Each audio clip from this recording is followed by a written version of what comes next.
Welcome back, everyone. So today I'm playing Voor de Kroon. I don't know if I'm pronouncing that right. I just gave it a wild guess there. But most people watching this, I'm assuming, will probably not need an explanation as to what the game is, and have probably already seen it. But just for the people who haven't, so basically it's set in I think Flanders in the mid to late 13th century, and so it's kind of like Mount and Blade, Bannerlord, but combined with like a few other games like Total War and everything, and yeah. So where was I? I lost my train of thought. But yeah, I'm just gonna try and as quick as I can judge the accuracy of the kits of these troops that are here with me, and so I'll start right here with these mounted men-at-arms.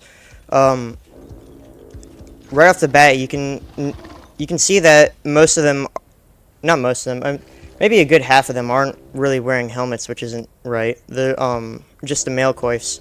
The male coifs, they are somewhat good, but they could be better because there's the ventail, for example. If you look at it, the ventail just looks like it's all like part of the male coif.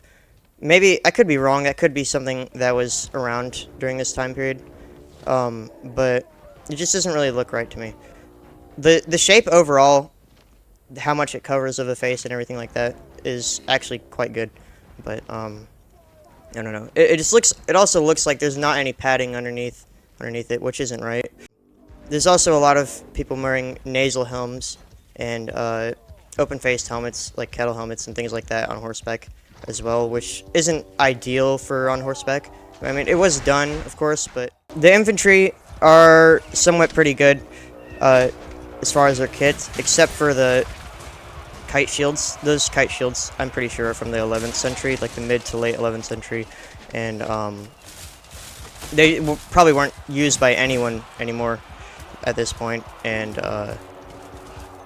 yeah, I think there was like bigger and broader, I think square-shaped kind of shields for spear infantry at this time period.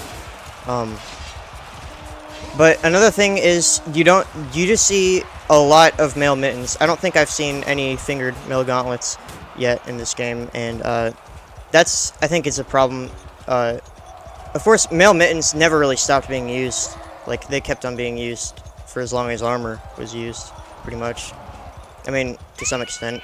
And but I mean, at least, especially this late into the 13th century, there would be a lot more mail mittens than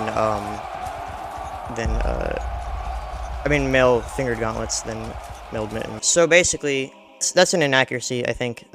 Most people should be wearing mail mittens. I mean, men-at-arms and like esquires and knights for the most part. But it depended on personal preference and also your budget. I think mail mittens were a little bit cheaper. I'm not sure about that though, for certain.